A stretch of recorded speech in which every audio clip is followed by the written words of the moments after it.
നമസ്കാരം. നാടിൻ്റെ നാവുന്നേരും നാട്ടുപട്ടം വാർത്തകളിലേക്ക് സ്വാഗതം. ഞാൻ ആർട്ടുവസ്. ഇന്ന് നമ്മൾ 4-5 വാർത്തകൾ കൊടുക്കുന്നുണ്ട്. അതിൽ പ്രധാനപ്പെട്ട വാർത്ത നമ്മുടെ പ്രവാസി സംഘത്തിൻ്റെ സഹകരണ സംഘത്തിൻ്റെ ഉദ്ഘാടനമാണ്. മറ്റു വാർത്തകളുണ്ട്. നമുക്ക് വാർത്തകളിലേക്ക് പോകാം. ലൈല ക്രിയേഷൻസിൻ്റെ ബാനറിൽ പുറത്തിറങ്ങിയ ഭാവം രൗദ്രം എന്ന ഷോർട്ട് ഫിലിം ഞാൻ കഴിഞ്ഞ ദിവസമാണ് യൂട്യൂബിൽ കണ്ടത്. എനിക്ക് ആ സിനിമ വളരെ ഇഷ്ടപ്പെട്ടു. മഴയാണ് അതിലെ പ്രധാനപ്പെട്ട കഥാപാത്രം. മഴയെ പ്രണയിക്കുന്ന, മഴയുടെ ലാസ്യഭാവത്തെ ഹൃദയത്തിൽ ചേർത്ത് വയ്ക്കുന്ന ഒരു എഴുത്തുകാരിയാണ് മറ്റൊരു കഥാപാത്രം. പ്രകൃതിയും കാറ്റും ഇതിലെ കഥാപാത്രങ്ങളാണ്. പിന്നെയും കഥാപാത്രങ്ങളുണ്ട്. ഒരു മഴയുള്ള ദിവസം, മഴ തുടരെ പെയ്തുകൊണ്ടിരിക്കുന്ന ദിവസം, മഴയുടെ ഭാവമാറ്റങ്ങളെ സ്വന്തം കഥയിലേക്ക് ആവാഹിച്ചുകൊണ്ടിരിക്കുന്ന ഒരു എഴുത്തുകാരിയാണ് നമ്മൾ സിനിമയിൽ ആദ്യം കാണുന്നത്. എഴുത്തുകാരി തൻ്റെ പുതിയ കഥയ്ക്ക് കൊടുത്ത പേര് ഭാവം ലാസ്യം എന്നാണ്. കാരണം മഴയുടെ ലാസ്യഭാവം അവൾ ഏറ്റവും ഇഷ്ടപ്പെട്ടിരുന്നു. മഴയുടെ പ്രണയഭാവം ഇഷ്ടപ്പെട്ടിരുന്നു. മഴയുടെ കാമുകനെ കൂടുതലായി ഹൃദയത്തിൽ ചേർത്ത് വെച്ചു. ആ എഴുത്തുകാരുടെ മനസ്സിൽ മഴ എന്ന് പറയുന്ന പ്രണയമായിരുന്നു, മഴ എന്ന് പറയുന്ന നന്മയായിരുന്നു. ആ നന്മയെക്കുറിച്ചാണ് അവർ ആ കഥയിൽ എഴുതിക്കൊണ്ടിരിക്കുന്നത്. പക്ഷേ എഴുത്തുകാരിയുടെ പിതാവ് ഇടയ്ക്കിടെ ഓർമ്മപ്പെടുത്തുന്ന ചില കാര്യങ്ങൾ, കഴിഞ്ഞകാല സംഭവങ്ങൾ, തുടരെയുള്ള മഴ മൂലം പട്ടിണിയായിപ്പോയ വീട്ടിലെ വീട്ടമ്മ യുടെ സങ്കടം, അതുപോലെ തന്നെ ആ ദിവസമുണ്ടായ ഒരു മഹാദുരന്തം, അത് ഉരുൾപൊട്ടലായിരുന്നു. വാർത്താമാധ്യമങ്ങൾ അറിയുമ്പോൾ എഴുത്തുകാരിക്കുണ്ടാകുന്ന മാനസിക വ്യതിയാനം, ഒട്ടേറെ പേരുടെ മരണവും നാശനഷ്ടങ്ങളും, ഭൂമിയുടെ അപ്രത്യക്ഷമാകലും ജന്തുക്കളുടെ അപ്രത്യക്ഷമാകലും ഒക്കെ, പ്രകൃതിയുടെ ആ ക്രൂരതയൊക്കെ എഴുത്തുകാരിയുടെ മനസ്സിനെ സ്വാധീനിക്കുകയും എഴുത്തുകാരി തൻ്റെ കഥയുടെ പേര് മാറ്റുന്നു, കഥ തന്നെ മാറ്റുന്നു. കഥയുടെ പേര് ഭാവം ലാസ്യം എന്നതിൽ നിന്ന് ഭാവം രൗദ്രം എന്നാക്കി മാറ്റുന്നു. ഇതാണ് കഥയുടെ സാരം. ഇത് മഴയെ എല്ലാ രീതിയിലും, മഴയുടെ വിവിധ ഭാഗങ്ങൾ, ജീവനുള്ള ഒരു കഥാപാത്രത്തെ എങ്ങനെയാണോ ഒരു ചലച്ചിത്രകാരൻ വിവിധ ഭാഗങ്ങൾ ഒപ്പിയെടുക്കുന്നത്, അതുപോലെ മഴയുടെ വിവിധ ഭാഗങ്ങളെ സന്നിവേശിപ്പിച്ചാണ് ഈ സിനിമ നിർമ്മിച്ചിരിക്കുന്നത്. അത് നമ്മളെ കാഴ്ചക്കാർക്ക്, പ്രേക്ഷകർക്ക് വളരെ സന്തോഷം നൽകുന്ന ഒരു അനുഭവമാണ്. മറ്റൊന്ന്, ഈ സിനിമ നമുക്ക് നൽകുന്ന ഒരു വലിയ സന്ദേശമുണ്ട്. നമ്മുടെ എഴുത്തുകാർ അവരുടെ എഴുത്തിൽ നന്മകൾ മാത്രം കണ്ടാൽ പോരാ, അല്ലെങ്കിൽ സങ്കല്പത്തിൽ നിന്ന് മാത്രം എഴുതിയാൽ പോരാ, പകരം ജീവിതത്തിൻ്റെ പച്ചയായ യാഥാർത്ഥ്യങ്ങൾ കൂടി പഠിച്ചു വേണം കഥകളും ഇതര സാഹിത്യങ്ങളും സംഭാവന ചെയ്യുവാൻ എന്ന ഒരു സന്ദേശം കൂടി ഈ ചിത്രം നമുക്ക് നൽകുന്നുണ്ട്. തീർച്ചയായും നല്ലൊരു സിനിമയാണ്, സാങ്കേതിക മികവുള്ള സിനിമയാണ്. നിങ്ങളൊക്കെ കാണണം എന്നാണ് എൻ്റെ താല്പര്യം. ഈ സിനിമയ്ക്ക് എല്ലാവിധ ഭാവങ്ങളും ഞാനും നേരുന്നു. നന്ദി, നമസ്കാരം. പ്രവാസി വെൽഫെയർ സൊസൈറ്റി ഉദ്ഘാടനം ചെയ്തു. പ്രവാസി സോഷ്യൽ വെൽഫെയർ കോഓപ്പറേറ്റീവ് സൊസൈറ്റിയുടെ ഉദ്ഘാടനം മുൻ മന്ത്രി ജെ മേഴ്സിക്കുട്ടിയമ്മ നിർവഹിച്ചു. സൊസൈറ്റി പ്രസിഡന്റ് ബി മനോജ് അധ്യക്ഷത വഹിച്ചു. ഷെയർ സർട്ടിഫിക്കറ്റിൻ്റെ വിതരണം Chinnus fashion jewellers managing director Abdul Mukhlif ഉദ്ഘാടനം ചെയ്തു. മുതിർന്ന പ്രവാസികളെ പ്രവാസി സംഘം ജില്ലാ സെക്രട്ടറി നിസാർ അമ്പലംകുന്ന് ആദരിച്ചു. ലോക കുമ്പള പഞ്ചായത്ത് പ്രസിഡന്റ് മിനി തോമസ് പ്രകാശനം ചെയ്തു. Society honorary secretary K R Dileep, R Sreenath, professor Hashimkutty, Rixon Netto, R Sunilkumar എന്നിവർ സംസാരിച്ചു. മേൽത്തട്ടിൽ നിൽക്കുന്ന മികവിലേക്ക് വളരാൻ നിങ്ങളുടെ പ്രവർത്തനവും ഡെഡിക്കേഷനും കൊണ്ട് ഞാൻ ഒരു കാര്യം ആവർത്തിച്ച് പറയുന്നു. ഏതൊരു സ്ഥാപനം മികച്ചതാക്കാനും അങ്ങേയറ്റത്തെ ഡെഡിക്കേഷനോട് നമുക്ക് വ്യക്തി താല്പര്യങ്ങളില്ലാതെ പൊതു താല്പര്യം ഉയർത്തിപ്പിടിച്ച് പ്രതിബദ്ധതയോടുകൂടി പ്രവർത്തിക്കുന്ന ഒരു കൂട്ടം പ്രവർത്തകരുണ്ടെങ്കിൽ എപ്പോ ഇത് കുതിച്ചുയരുമെന്ന കാര്യത്തിൽ തർക്കമില്ല. അപ്പൊ പ്രതിബദ്ധതയോടുകൂടി പ്രവർത്തിക്കാവുന്ന ഒരു കൂട്ടം പ്രവർത്തകരുടെ കേന്ദ്രമായി നമ്മുടെ ഈ ഓഫീസ് മാറട്ടെ എന്ന് ആശിച്ചുകൊണ്ട് ആഗ്രഹിച്ചുകൊണ്ട് ഞാൻ ഇതിന്റെ ഔപചാരികമായ ഉദ്ഘാടനം നിങ്ങളുടെ ഏവരുടെയും അനുമതിയോടുകൂടി നിർവഹിച്ചതായി അറിയിക്കുന്നു. ഞാൻ അവസാനം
അമ്മേ, ഇതെങ്ങനെയുണ്ട്?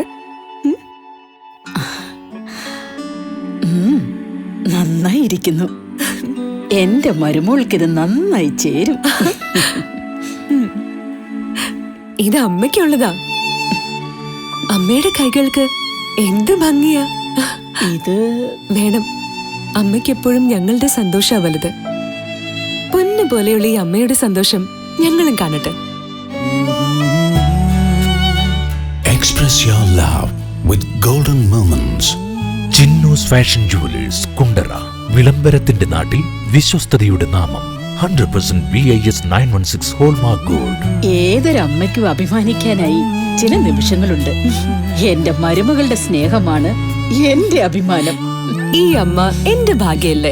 സൗജന്യ നേത്ര ചികിത്സാ ക്യാമ്പ് സംഘടിപ്പിച്ചു. ഇളമ്പള്ളൂർ മുസ്ലിം ജമാഅത്തിൻ്റെയും തിരുനെൽവേലി അരവിന്ദ് കണ്ണാശുപത്രിയുടെയും സംയുക്ത ആഭിമുഖ്യത്തിൽ സൗജന്യ നേത്ര ചികിത്സാ ക്യാമ്പും തിമിര ശസ്ത്രക്രിയാ സെഷനും നടത്തി. ജമാഅത്ത് പ്രസിഡന്റ് അബ്ദുൾ ഷുക്കൂർ അധ്യക്ഷത വഹിച്ചു. ജമാഅത്ത് ചീഫ് ഇമാം ഷാജിറുദ്ദീൻ ദായി അൽ വഖാബി ഉദ്ഘാടനം ചെയ്തു. Jamaat secretary U Abdul Gafoor, K Sabu Chirayil, Sadar Muallim Siddique സഖാബി, Kabir Musliyar, Shameer, Abdul Latheef, Abdul Rasheed, ഇളമ്പുൾ Shihab, Shahul Hameed, Nujumudheen എന്നിവർ നേതൃത്വം നൽകി.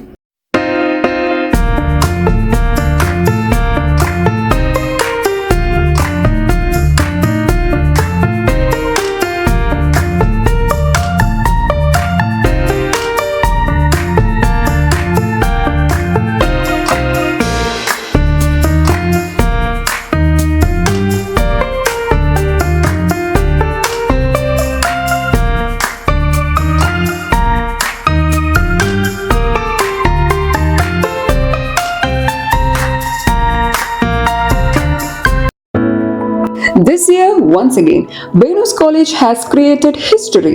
We are proud to announce an extraordinary achievement. 344 students scored full A+ across Kerala. Out of them, 267 are from Class 10 and 77 are from Plus 2. Venus continues to hold the title of Kerala's #1 result-producing tuition center. We offer focused focused career guidance sessions that shape aspirations into clear goals. For science aspirants, we provide expert entrance coaching, and for commerce and humanities students, we provide civil service coaching that builds a strong foundation for the future. Our specially designed 100+ A+ coaching programs and the signature WinMaths coaching programs ensure every student not only learns but thrives. Want to speak with confidence? Enroll in our special spoken English classes. New batch starting June 16th. Here's what makes us exceptional. We also nurture creativity, curiosity, and character through arts festival, sports meets, science fairs, study tours, variety exams, and mock tests. Every student finds their spark. With branches strategically located at Kundara, Elamballur, Kudimuthikadu, and Chuvallur, Venus is more than just an institution. It is a growing network of excellence accessible to every aspiring students. Admissions are open now. Seats are limited and filling fast. Enroll today and be the part of the legacy of excellence. വിദ്യാഗോപാല അർച്ചന നടത്തി. പുനക്കുന്നൂർ ശ്രീ ഉടവൻകാവ് മഹാദേവ ക്ഷേത്രത്തിൽ നടന്നുവരുന്ന 4ാമത് ശിവപുരാണ ജ്ഞാനയജ്ഞത്തിൻ്റെ ഭാഗമായി വിദ്യാഗോപാല മന്ത്രാർച്ചന നടന്നു. ജ്ഞാനയജ്ഞം ഇന്ന് സമാപിച്ചു. രാവിലെ 7 മണി മുതൽ മഹാമൃത്യുഞ്ജയ ഹോമം, ഉച്ചയ്ക്ക് 12 മണി മുതൽ സമൂഹ സദ്യ, വൈകിട്ട് 3-ന് ശിവലിംഗ നിമഞ്ജനം, വൈകിട്ട് 4-ന് ദേശപ്രദക്ഷിണ ഘോഷയാത്ര, 6:30-ന് യജ്ഞസമർപ്പണ കർമ്മങ്ങൾ, രാത്രി 7 മുതൽ ഹരേ കൃഷ്ണ ഭജൻസ് തിരുവനന്തപുരം അവതരിപ്പിച്ച ഭജനോടുകൂടി സപ്താഹം സമാപിച്ചു. മനസ്സിനും ശരീരത്തിനും ആരോഗ്യം നിലനിർത്താൻ യോഗയോ വർക്കൗട്ടോ കളരിപ്പയറ്റോ പതിവാക്കൂ. രോഗങ്ങളെയും ഡിപ്രഷനെയും ഒഴിവാക്കൂ. ഏത് പ്രായക്കാർക്കും അഭ്യസിക്കാം. ഒരു ബാച്ചിൽ 5 പേർക്ക് മാത്രം പ്രവേശനം. MAD CBN കളരി കുണ്ടറ. ബന്ധപ്പെടേണ്ട ഫോൺ നമ്പർ 9447119980. ഓണാഘോഷം നടത്തി. മോട്ടോർ വാഹന വകുപ്പ് പെൻഷനേഴ്സ് ഫോറം ഓണാഘോഷം നടത്തി. Retired deputy transport commissioner Bahulayan ഉദ്ഘാടനം ചെയ്തു. RTO അജിത് കുമാർ ഓണ സന്ദേശം നൽകി. President PA Sathyan, secretary Job Andrew, joint RTO Sarath Chandran എന്നിവർ സംസാരിച്ചു. ഓണ സമ്മാനങ്ങളും വിതരണം ചെയ്തു.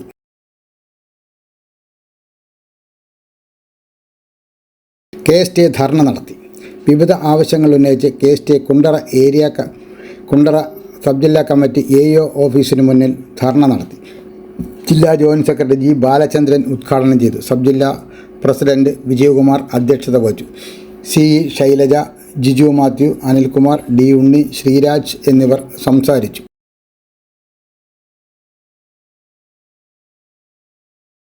യോഗാമൃതം ഉദ്ഘാടനം ചെയ്തു. ചിറ്റമല ബ്ലോക്ക് പഞ്ചായത്തിൻ്റെ നേതൃത്വത്തിൽ വനിതകൾക്കായി നടത്തുന്ന യോഗാ പരിശീലന പരിപാടി യോഗാമൃതം പ്രസിഡന്റ് ജയദേവി മോഹൻ ഉദ്ഘാടനം ചെയ്തു. വൈസ് പ്രസിഡന്റ് B ദിനേശ് അധ്യക്ഷത വഹിച്ചു.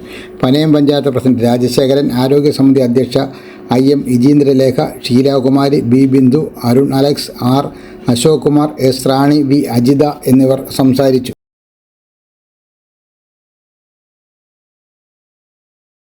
നാട്ടുവട്ടം വാർത്തകൾ എന്നിവിടെ പൂർണ്ണമാകുമ്പോൾ ലൈല ക്രിയേഷൻസിൻ്റെ ബാനറിൽ പുറത്തിറങ്ങിയിട്ടുള്ള 21 ഹ്രസ്വ ചിത്രങ്ങൾ ഇപ്പോൾ യൂട്യൂബിൽ ലഭ്യമാണ്. 6 മുതൽ പ്രതികം വരെയുള്ള സിനിമകളാണ് യൂട്യൂബിലുള്ളത്. സിനിമ കണ്ടിട്ടില്ലാത്ത സുഹൃത്തുക്കളെല്ലാം ആ സിനിമയൊന്ന് കാണുകയും യൂട്യൂബിൽ ഒന്ന് ലൈക്ക് ചെയ്യുകയും യൂട്യൂബിൽ നിങ്ങളുടെ ആ സിനിമയെക്കുറിച്ചുള്ള അഭിപ്രായം രേഖപ്പെടുത്തുകയും ചെയ്യണം എന്ന് അഭ്യർത്ഥിക്കുകയാണ്. ഞങ്ങളുടെ 22ാമത്തെ സിനിമ ഈ മാസം റിലീസ് ചെയ്യും.